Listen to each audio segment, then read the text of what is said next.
Hello, আজকে থেকে একটা নতুন সিরিজ শুরু করতে চলেছি। সেটা হলো জিকে মেমোরি। এখান থেকে সব প্রিভিয়াস ইয়ারের কোশ্চেনগুলো এখানে সব মিক্স কোশ্চেন করানো হবে।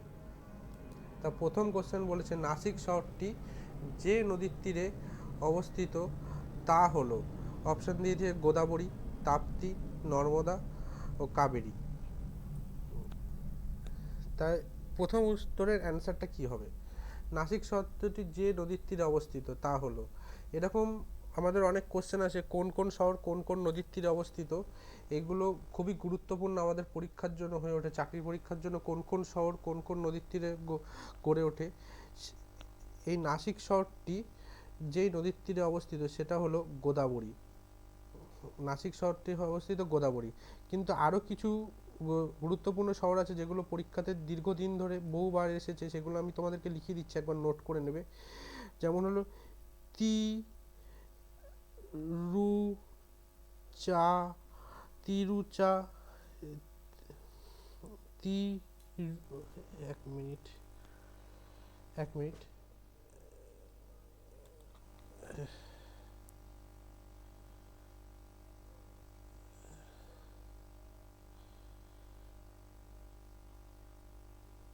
তি রু চি রা পলি,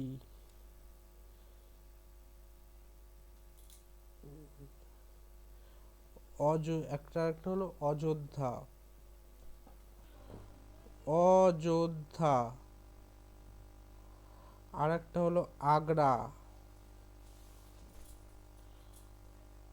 বা নিউ দিল্লি,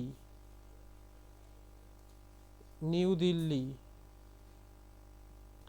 আর একটা হলো কটক,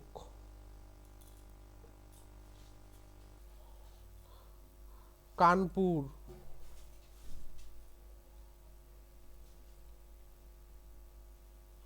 কলকাতা,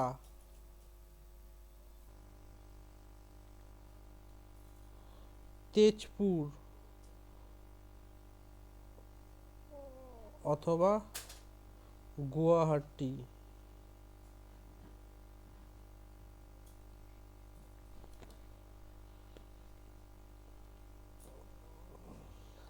তা তিরুচিরাপল্লী এটা হলো কাবেরী নদীর তীরে, কাবেরী নদীর তীরে অবস্থিত। অযোধ্যা সরয়ু, আগ্রা বা নিউ দিল্লি যমুনা, কটক কোন নদীর তীরে অবস্থিত? মহানদী,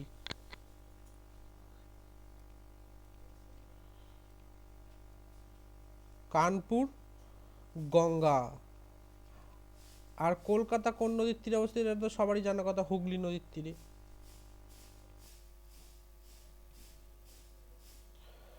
আর তেজপুর বা গুয়াহাটি ব্রহ্মপুত্র, ব্রহ্মপুত্র। এই কোশ্চেনগুলো কিছু কিছু এক্সট্রা ইনফরমেশনও দিয়ে রাখবো। এই কোশ্চেনটা তো নাসিক, যেমন যে শহর নাসিক শহরটি কোন নদীর তীরে অবস্থিত, এটা যেমন এই কোশ্চেনটা যেমন এসেছে, আর যেই কোশ্চেনগুলো এক্সট্রা ইনফরমেশনগুলো দিলাম এগুলো বহুতবার পরীক্ষাতে এসেছে। তারপরের কোশ্চেনে যাওয়া যাক। তারপরের কোশ্চেন বলছে প্রথম ক্রিকেট বিশ্বকাপ জয়লাভ করে, প্রথম ক্রিকেট বিশ্বকাপ কে জয়লাভ করে?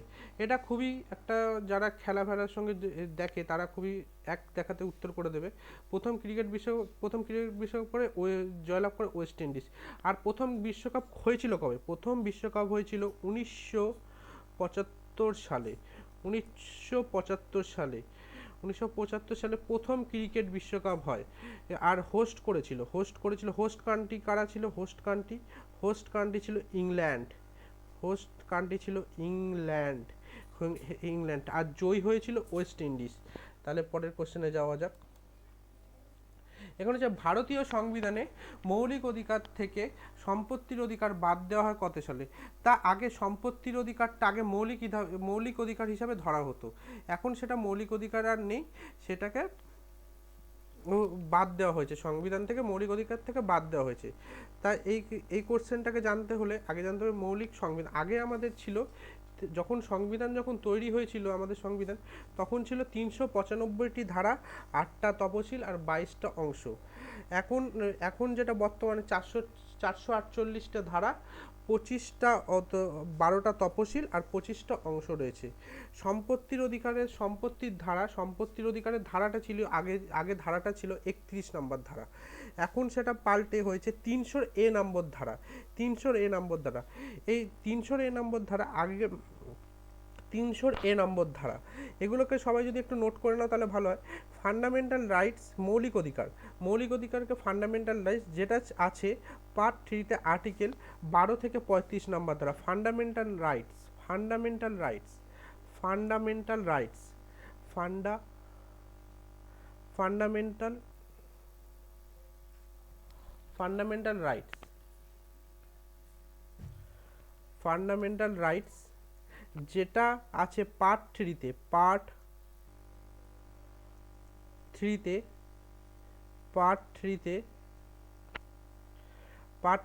আছে। আর আর্টিকেল হলো 12 থেকে 35 নম্বর ধারা। আর্টিকেল 12 থেকে 35 নম্বর, 12 থেকে 35। আর এই মৌলিক অধিকারটা নেওয়া হয়েছে আমেরিকা যুক্তরাষ্ট্র থেকে, আমেরিকা যুক্তরাষ্ট্র নেওয়া হয়েছে, আমেরিকা যুক্তরাষ্ট্র থেকে নেওয়া হয়েছে,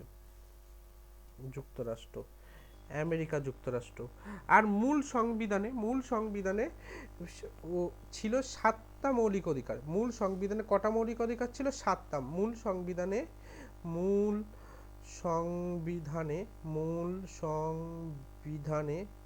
সংবিধানে ছিল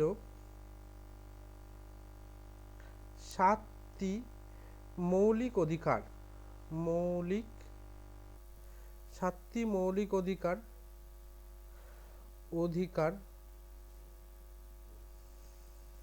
অধিকার থাকলেও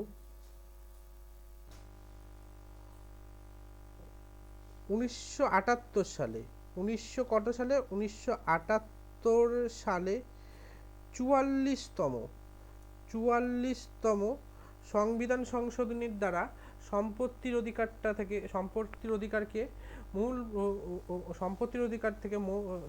অধিকারকে মৌলিক অধিকার থেকে বাদ দেওয়া হয়। আর এখন সেটাকে নিয়ে যাওয়া হয় 300 নম্বর ধারায়। তাহলে এটা ভারতীয় সংবিধান মৌলিক অধিকার থেকে সম্পত্তির অধিকার কবে থেকে বাদ দেওয়া হয়? 1978 সালে। তাহলে পরের কোশ্চেনটা যাওয়া যায়। পরের কোশ্চেন বলতে সেন্ট্রাল পটেটো রিসার্চ ইনস্টিটিউট কোথায় অবস্থিত? এটা হবে সিমলাতে। সেন্ট্রাল পটেটো রিসার্চ ইনস্টিটিউট কোথায় অবস্থিত? সিমলাতে। সেন্ট্রাল পটেটো রিসার্চ ইনস্টিটিউট কোথায় অবস্থিত? সিমলাতে। আরেকটা আছে ফরেস্ট, আর কতগুলো এক্সট্রা ইনফরমেশন অ্যাড করে দিই। ফরেস্ট রিসার্চ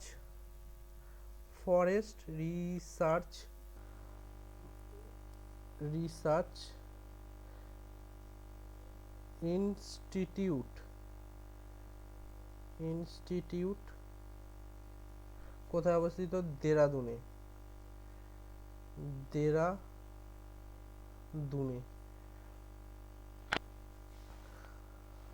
আর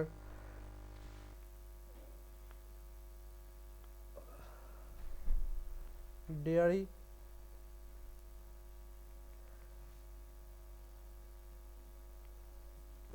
রিসার্চ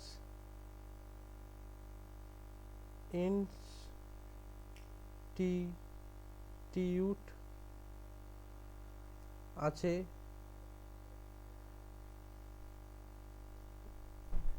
লখনউতে। আর national dairy research national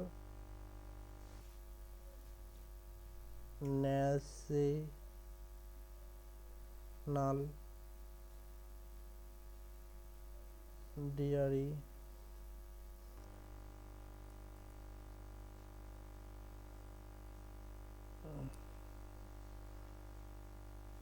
research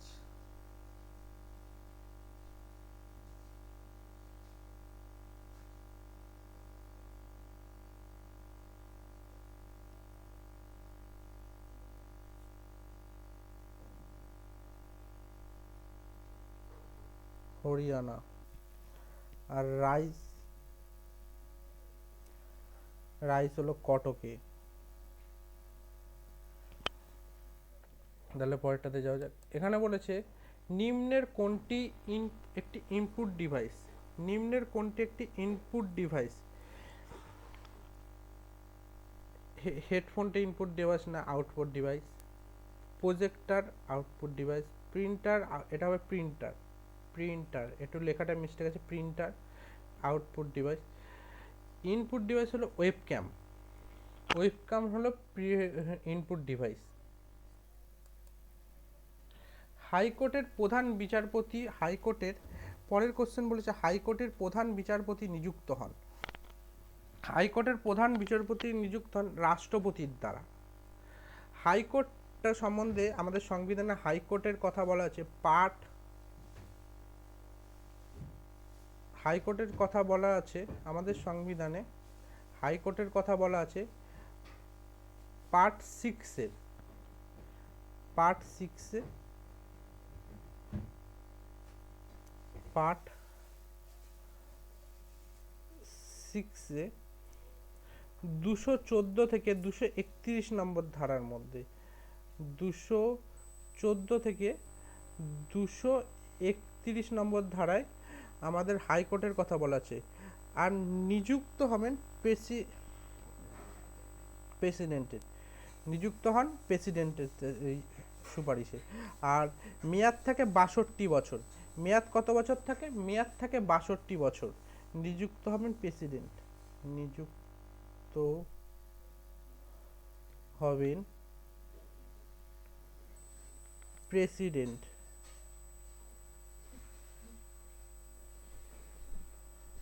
প্রেসিডেন্টের। আর মেয়াদ থাকবে, মেয়াদ থাকে 62 বছর। তাহলে হাইকোর্টের প্রধান বিচারপতির মেয়াদ কত বছর পর্যন্ত থাকতে পারে? 62 বছর পর্যন্ত। আর আরেকটা জিনিস জেনে রাখবে, 226 নাম্বার আর্টিকেল অনুযায়ী, 226 নাম্বার আর্টিকেল, 226 নাম্বার আর্টিকেল অনুসারে, অনুসারে হাইকোর্ট, হাইকোর্ট লেক জারি করতে পারে, হাইকোর্ট রিক বা লেট জারি করতে পারে, রিক বা লেক জারি করতে পারে। আর হাইকোর্টের প্রধান বিচারপতিদের নিযুক্ত করেন, সব হাইকোর্টের প্রধান বিচারপতিদের শপথ গ্রহণ করান রাজ্যপাল, সেই রাজ্যের রাজ্যপাল বা নিযুক্ত রাজ্যপালের নিযুক্ত কোনো ব্যক্তিকে। তাহলে হাইকোর্টের প্রধান বিচারপতিদেরকে নিযুক্ত কারা করছে? প্রেসিডেন্ট করছে। আর শপথ কারা গ্রহণ করাচ্ছেন? সেই রাজ্যের, যেই রাজ্যের হাইকোর্ট সেই রাজ্যের রাজ্যপাল অথবা রাজ্যপালের নিযুক্ত কোনো ব্যক্তি, রাজ্যপালের নিযুক্ত কোনো ব্যক্তি, রাজ্যপালের সেই রাজ্যের রাজ্যপাল বা নিযুক্ত কোনো ব্যক্তি, সেই রাজ্যের রাজ্যপাল বা নিযুক্ত কোনো ব্যক্তি। তাহলে হাইকোর্ট সম্বন্ধে কোথায় লেখা? হাইকোর্ট সম্বন্ধে, হাইকোর্ট সম্বন্ধে পার্ট 6-এর, পার্ট 6-এর 214 থেকে 231 নাম্বার ধারায়, 214 থেকে 231 নাম্বার ধারায়, 214 থেকে 231 নম্বর ধারায় হাইকোর্ট সম্বন্ধে বলা আছে। 214 থেকে 231 নম্বর ধারায় হাইকোর্ট সম্বন্ধে বলা আছে। আর হাইকোর্টের প্রধান বিচারপতির, হাইকোর্টের প্রধান বিচারপতির মেয়াদ হবে, হাইকোর্টের প্রধান বিচারপতির মেয়াদ হবে 62 বছর। হাইকোর্টের প্রধান বিচারপতির মেয়াদ হবে 62 বছর। হাইকোর্টের প্রধান বিচারপতির তাহলে মেয়াদ কতদিন? হাইকোর্টের প্রধান বিচারপতির মেয়াদ, হাইকোর্টের প্রধান বিচারপতির মেয়াদ 62 বছর। হাইকোর্টের প্রধান বিচারপতির মেয়াদ 62 বছর। আর 226 নাম্বার অনুযায়ী, 226 নাম্বার আর্টিকেল অনুসারে, 226 নাম্বার আর্টিকেল অনুসারে হাইকোর্ট লিক, হাইকোর্ট রিক বা লেক জারি করতে পারে, হাইকোর্ট লিক বা লিক বা লেক জারি করতে পারে, লিক বা লেক জারি করতে পারে। তাহলে পরের কোশ্চেনটাতে যাওয়া যাক। পরের কোশ্চেনটা বলেছে আইহোল প্রশস্তি, পরের কোশ্চেনটা বলেছে আইহোল প্রশস্তি কে রচনা করেন? আইহোল প্রশস্তি বলেছে কে রচনা করেন? তাহলে আইহোল প্রশস্তি কে রচনা করেন? আইহোল প্রশস্তি কে কে রচনা করেন? আইহোল প্রশস্তি রচনা করেন, আইহোল প্রশস্তি কে রচনা করেন? আইহোল প্রশস্তি রচনা করেন রবি কীর্তি। আইহোল প্রশস্তি রচনা করেন রবি কীর্তি।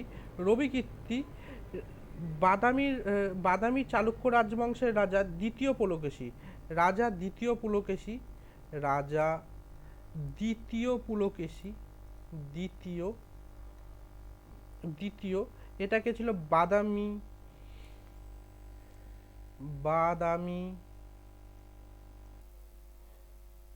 চালুক্য রাজবংশের রাজা দ্বিতীয়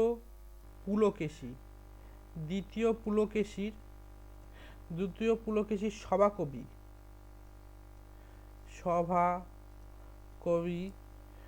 সভাকবি কি ছিল? রবি কীর্তি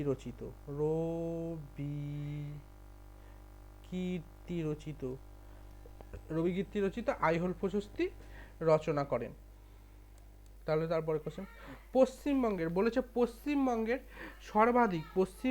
সর্বাধিক বৃষ্টিবহুল স্থান হলো, পশ্চিমবঙ্গের সর্বাধিক বৃষ্টিবহুল স্থান কি? বলেছে পশ্চিমবঙ্গের সর্বাধিক বৃষ্টিবহুল স্থান কি? তাহলে পশ্চিমবঙ্গের সর্বাধিক বৃষ্টিবহুল স্থান হলো বক্সা ডুয়ার্স। পশ্চিমবঙ্গের সর্বাধিক বৃষ্টিবহুল স্থান হলো বক্সা ডুয়ার্স। এবার যদি বলে পশ্চিমবঙ্গের জলবায়ু কিরকম? পশ্চিমবঙ্গের জলবায়ু, পশ্চিমবঙ্গের যদি বলে জলবায়ু, পশ্চিমবঙ্গের জলবায়ু কিরকম? ক্রান্তীয় মৌসুমী প্রকৃতির, ক্রান্তীয়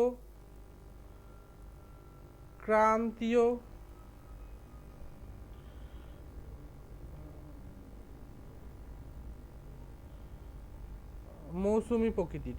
শুষ্কতম জেলা,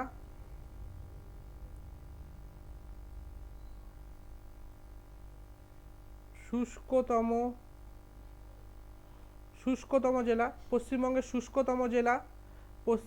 শুষ্কতম জেলা হলো পুরুলিয়া।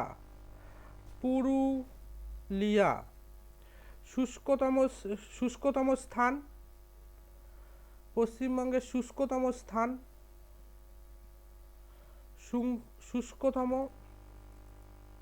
যদি বলে শুষ্কতম স্থান,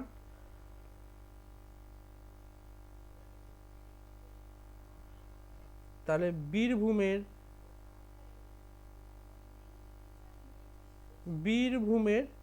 ময়ূরেশ্বর,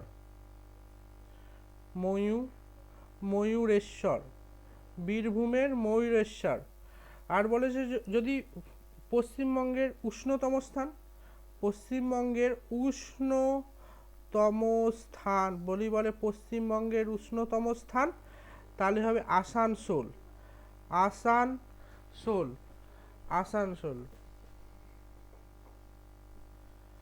আর যদি বলে শীতলতম স্থান,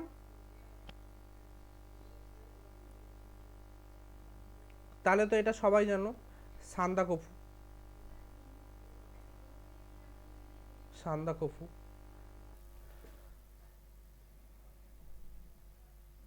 তাহলে পরেরটাতে যাওয়া যাক।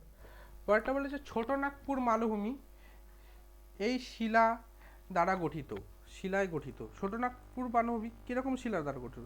তাহলে ছোটনাগপুর মালভূমি, এখানে একটু কোশ্চেনটাকে উত্তরটা ঘুরিয়ে দেওয়া আছে। ছোটনাগপুর মালভূমি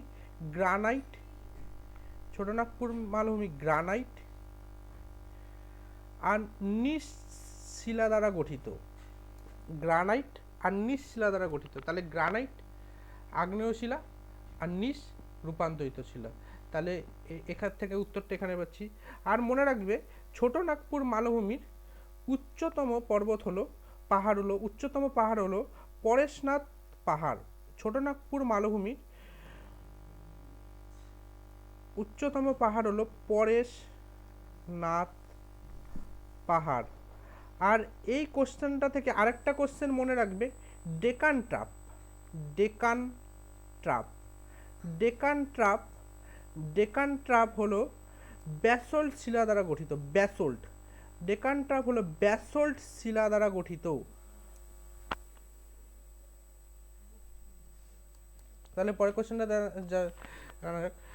বলছে বরাবাটি স্টেডিয়াম নিম্নের কোন রাজ্যে অবস্থিত? বরাবাটি স্টেডিয়াম, বরাবাটি স্টেডিয়াম আছে উড়িষ্যাতে। বরাবাটি স্টেডিয়াম কোথায় অবস্থিত? উড়িষ্যাতে। বরাবাটি স্টেডিয়াম কোথায়? উড়িষ্যাতে। তাহলে পরের কোশ্চেনটা বলেছে বিক্রমশিলা বিশ্ববিদ্যালয় স্থাপন করেছিলেন কোন পাল শাসক? বিক্রমশিলা বিশ্ববিদ্যালয় স্থাপন করেছিলেন কোন পাল শাসক? তাহলে বিক্রমশিলা মহাবিহার প্রথম স্থাপন করেছিলেন, বিশ্ববিদ্যালয় স্থাপন করেছিলেন পাল বংশের রাজা ধর্মপাল। এই ধর্মপাল। এবার বলো তো বাংলার প্রথম নির্বাচিত শাসককে? বাংলার প্রথম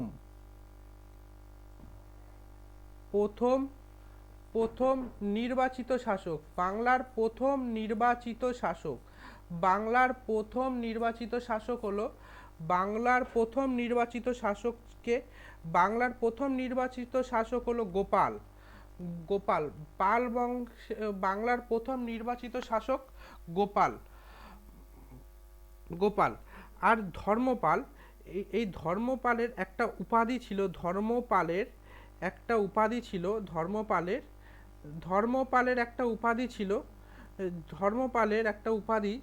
ছিল বলা হতো পরমেশ্বর পরম ভট্টারক।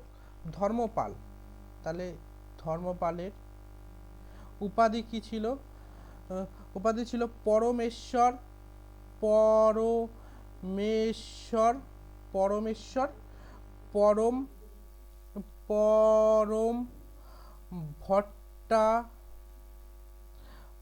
ভট্টারক।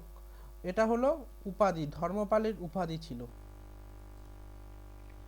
তাহলে পরের কোশ্চেনটাতে যাওয়া যাক। পরের কোশ্চেনটা বলেছে নিম্নের কোনটি তুলা চাষের পক্ষে উপযোগী? নিম্নের কোনটি তুলা চাষের পক্ষে উপযোগী?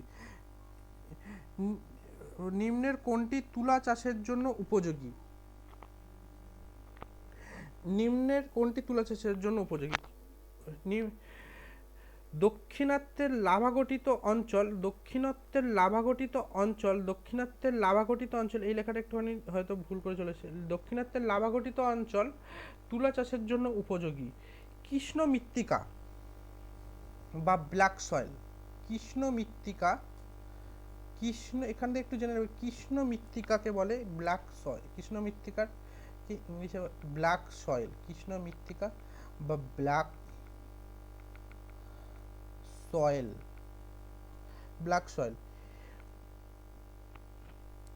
এটি দাক্ষিণাত্য মালভূমি, দাক্ষিণাত্যের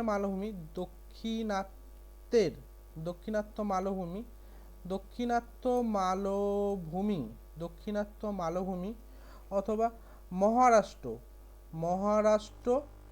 এবং মধ্যপ্রদেশের পশ্চিমাংশে এই মাটি দেখা যায়। তাহলে যদি বলে কৃষ্ণ মৃত্তিকা বা ব্ল্যাক সয়েল কোথায় দেখা যায়, তাহলে বলবে দক্ষিণাত্য মালভূমি এবং মহারাষ্ট্র এবং মধ্যপ্রদেশের পশ্চিমাংশে এই ব্ল্যাক সয়েল দেখা যায়। কার্পাস চাষের জন্য উপযোগী, কার্পাস চাষের জন্য উপযোগী, কার্পাস চাষের জন্য উপযোগী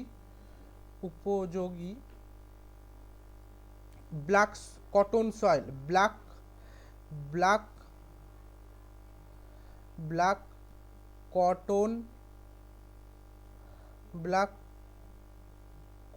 কটন সয়েল অথবা রেগুর মৃত্তিকা, অথবা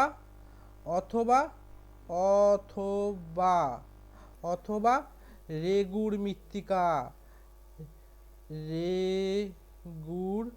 মৃত্তিকা। তাহলে পরের কোশ্চেনটাতে যাওয়া যাক। পরের কোশ্চেনটা বলেছে রাজ্য আইনসভার একটি বিল আইনে রূপান্তরিত হয় কখন? রাজ্য আইনসভার একটি বিল আইনে রূপান্তরিত হয় কখন? রাজ্য আইনসভার একটি বিল আইনে রূপান্তরিত হয় কখন? রাজ্য আইনসভার একটি বিল আইনে রূপান্তরিত হয় কখন? যখন রাজ্যপাল তাতে সই করেন। রাজ্যপাল যখন তাতে সই করে, রাজ্যপাল তাতে যখন সই করে তখন রাজ্য আইনসভার একটি বিল আইনে রূপান্তরিত হয় কখন? যখন রাজ্যপাল তাতে সই করেন। প্রতি বছর কোন তারিখে বিশ্ব থাইরয়েড দিবস পালন করা হয়? প্রতি বছর কত তারিখে বিশ্ব থাইরয়েড দিবস পালন করা হয়? প্রতি বছর কত তারিখে? 25শে মে। 25শে মে তারিখে বিশ্ব থাইরয়েড দিবস পালন করা হয়। এখানে বলছে নিম্নের কে?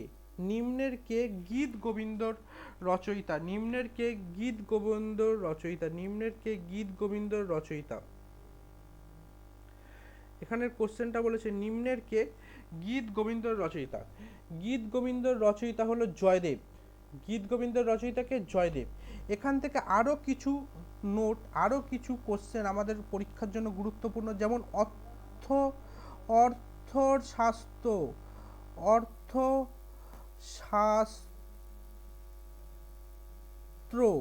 অর্থশাস্ত্র, মুদ্রা রাক্ষস, মুদ্রা রাক্ষস, মুদ্রা রাক্ষস, মৃচ্ছকটিকম,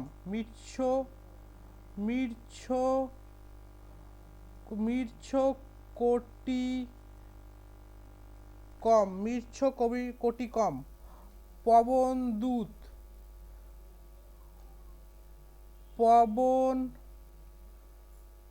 পবনদূত, রামচরিত মানস,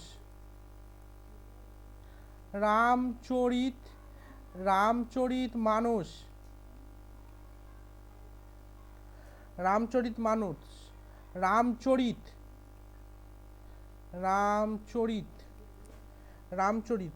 মহাভাষ্য,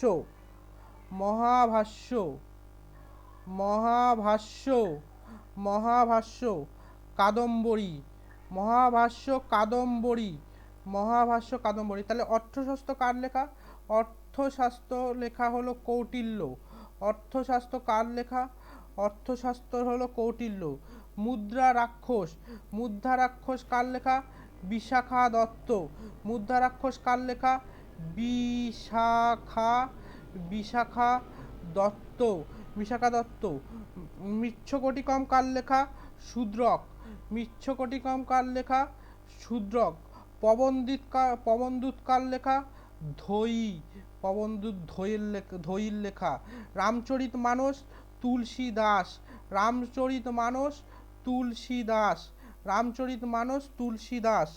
আর রামচরিত হলো সন্ধ্যাকর নন্দী।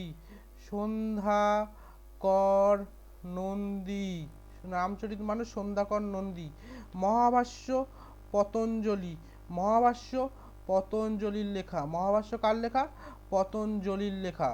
পতঞ্জলি। আর কাদম্বরী কার লেখা? বাণভট্টের লেখা। কাদম্বরী। তাহলে আরেকবার পড়ে নেওয়া যাক। এখানে বলেছে নিম্নের কে গীত গোবিন্দর রচয়িতা? গীত গোবিন্দর রচয়িতা হলো জয়দেব। গীত গোবিন্দর রচয়িতাকে জয়দেব। অর্থশাস্ত্র কৌটিল্য, মুদ্রা রাক্ষস বিশাখা দত্ত, মৃচ্ছকটিকম শূদ্রক, পবনদূত ধৈ, রামচরিত মানস তুলসীদাস, রামচরিত সন্ধ্যাকর নন্দী। রামচরিত মানস তুলসীদাস আর রামচরিত সন্ধ্যাকর নন্দী। রামচরিত মানস কার লেখা? তুলসীদাসের লেখা। রামচরিত সন্ধ্যাকর নন্দী। রামচরিত মানস তুলসীদাস, রামচরিত সন্ধ্যাকর নন্দী। আর মহাভাষ্য বলেছে পতঞ্জলির লেখা। মহাভাষ্য কার লেখা? পতঞ্জলির লেখা। আর কাদম্বরী কার লেখা? বাণভট্টের লেখা কাদম্বরী। কাদম্বরী কার লেখা? বাণভট্টের লেখা কাদম্বরী। তাহলে পরের কোশ্চেনটাতে যাওয়া যাক। পরের কোশ্চেনটা বলেছে নাগানন্দ, পরের কোশ্চেনটা বলেছে নাগানন্দ, প্রিয়দর্শিকা এবং রত্নাবলী নাটকগুলির রচয়িতা কে? বলেছে নাগানন্দ, প্রিয়দর্শিকা এবং রত্নাবলী। রত্নাবলী, প্রিয়দর্শিকার নাগানন্দ, নাগানন্দ, নাগানন্দ, প্রিয়দর্শিকা এবং রত্নাবলী নাটকগুলির রচয়িতা হলেন হর্ষবর্ধন। হর্ষবর্ধন। নাগানন্দ, প্রিয়দর্শিকা, রত্নাবলী যে নাটকগুলি, সে নাটকগুলির রচয়িতা কে ছিলেন? রচয়িতা ছিলেন হর্ষবর্ধন। তাহলে পরের কোশ্চেনটাতে যাওয়া যাক। এই কোশ্চেনগুলো পরীক্ষাতে কয়েক বছর ধরে অনেকবার এসেছে পরীক্ষাতে। এই কোশ্চেনগুলো খুবই গুরুত্বপূর্ণ কোশ্চেন। পরের কোশ্চেনটা বলেছে সুপ্রিম কোর্টের বিচারপতিদের অবসরের বয়স কত? সুপ্রিম কোর্টের বিচারপতিদের অবসরের বয়স কত? তা সুপ্রিম কোর্টের বিচারপতিদের অবসরের বয়স কত? সুপ্রিম কোর্টের বিচারপতিদের বয়স হলো 65 বছর। 65 বছর সুপ্রিম কোর্টের বিচারপতিদের অবসরের বয়স। সুপ্রিম কোর্টের বিচারপতিরা 65 বছর পর্যন্ত তাদের অবসরের বয়স। আর যদি বলে হাইকোর্ট,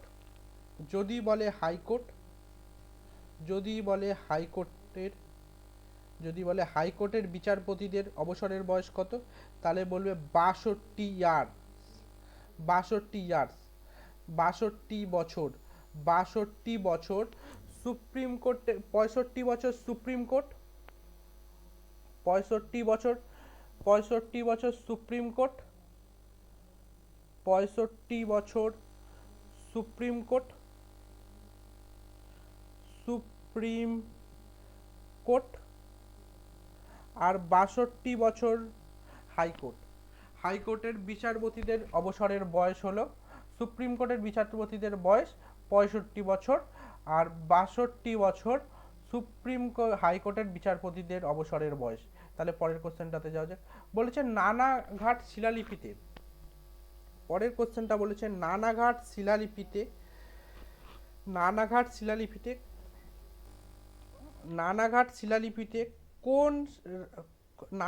শিলালিপিতে কোন সাতবাহন রাজার কীর্তি বর্ণিত আছে? নানাঘাট শিলালিপিতে কোন সাতবাহন রাজার কীর্তি বর্ণিত আছে? নানাঘাট শিলালিপিতে কোন সাতবাহন রাজার কীর্তি বর্ণিত আছে? তাহলে নানাঘাট শিলালিপিতে কোন রাজার কীর্তি বর্ণিত আছে? কোন রাজার কীর্তি বর্ণিত আছে? নানাঘাট শিলালিপিতে রাজা প্রথম সাতকর্ণীর কীর্তি বর্ণিত আছে। নানাঘাট শিলালিপিতে রাজা প্রথম সাতকর্ণীর কীর্তি বর্ণিত আছে নানাঘাট শিলালিপিতে। রাজা প্রথম সাতকর্ণীর কীর্তি বর্ণিত আছে। তাহলে পরের কোশ্চেনটা যাওয়া যাক। বলেছে সম্প্রতি 2022 সালের কততম র্যামন ম্যাগসেসে পুরস্কার ঘোষিত হয়েছে?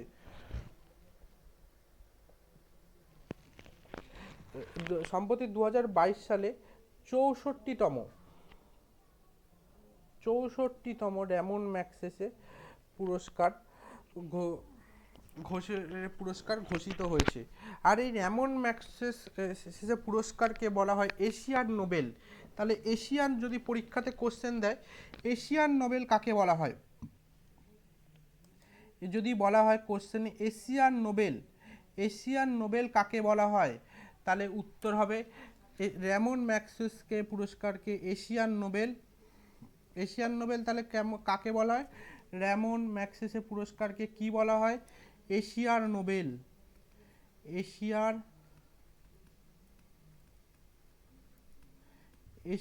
নোবেল বলা হয়।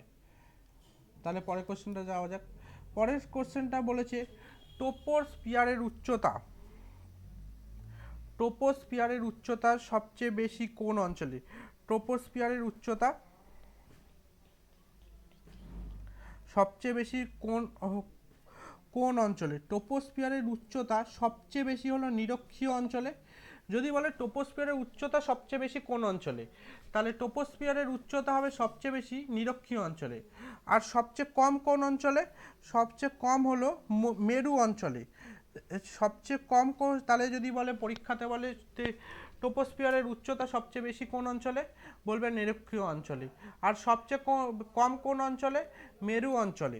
তাহলে দেখো আমাদেরকে এই কোশ্চেনগুলো জানার আগে কিছুটা বেসিক জানতে হবে। এখানে বলছে অ্যাটমসফিয়ার, তাহলে অ্যাটমসফিয়ারের ব্যাপারে আমরা কিছুটা জেনে নিই। এখানে আমাদের জানতে হবে লেয়ার্স অফ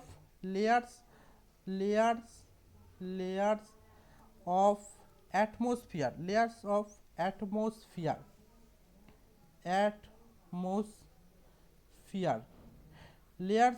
অ্যাটমসফিয়ার আমাদেরকে এটাকে জানতে হবে। তাহলে এটা সম্বন্ধে কিছুটা বলা যাক। আমাদের সবচেয়ে নিচের স্তর হলো, আমাদের সবচেয়ে বায়ুমণ্ডলের নিচের স্তর হলো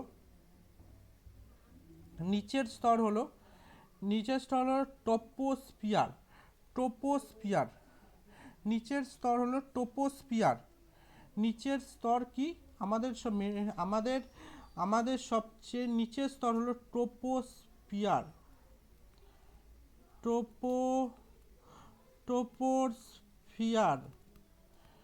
ট্রোপোস্ফিয়ার আমাদের সবচেয়ে নিচের অঞ্চলে ট্রোপোস্ফিয়ার।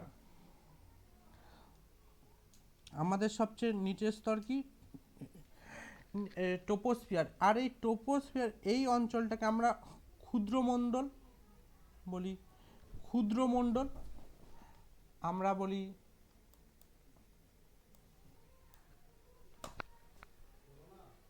বলি ক্ষুদ্রমণ্ডল। আমরা ট্রোপোস্ফিয়ারকে আমরা লেয়ার্স অফ ট্রোপোস্ফিয়ার এটাকে বলি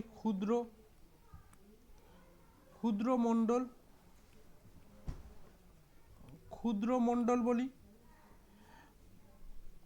আবার এটা একটা গ্যাসের থাকায় অনেক গ্যাস, এটাকে আমরা ঘনমণ্ডলও বলে থাকি। তাহলে যদি আমাদের প্রশ্ন করে, পরীক্ষাতে যদি প্রশ্ন আসে ট্রোপোস্ফিয়ারের উচ্চতা বেশি কোন অঞ্চলে, আমরা উত্তর দেব কোথায়? নিরক্ষীয় অঞ্চলে। ট্রোপোস্ফিয়ারের উচ্চতা সবচেয়ে বেশি কোন অঞ্চলে? ট্রোপোস্ফিয়ারের উচ্চতা সবচেয়ে বেশি কোন অঞ্চলে? নিরক্ষীয় অঞ্চলে। ট্রোপোস্ফিয়ারের উচ্চতা সবচেয়ে কম কোন অঞ্চলে? ট্রোপোস্ফিয়ারের উচ্চতা সবচেয়ে কম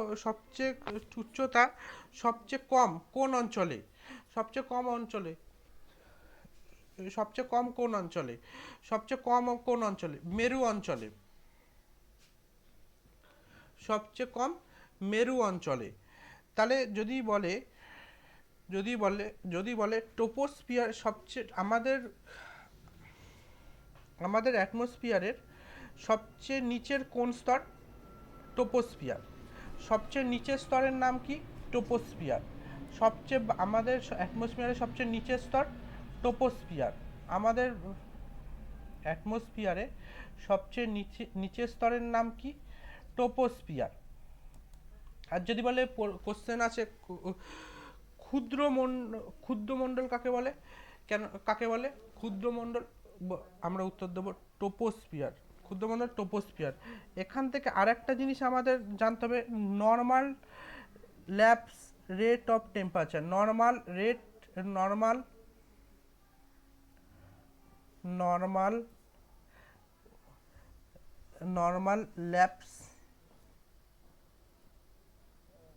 ল্যাপস রেট অফ টেম্পারেচার।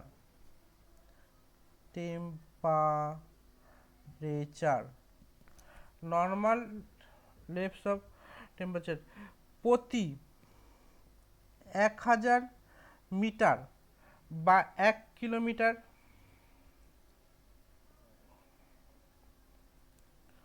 উচ্চতায় 6.0 4°C হয়। 4°C, তাহলে আমরা এটাকে ক্ষুদ্রমণ্ডলও বলতে পারি, আর এটাকে ঘনমণ্ডলও বলতে পারি। তাহলে টপোস্ফিয়ারকে ক্ষুদ্রমণ্ডলও বলা হয় এবং ঘনমণ্ডলও বলা হয়। তাহলে আজকের মতো এখানেই আমরা শেষ করছি। দেখা হচ্ছে পরের ভিডিওতে।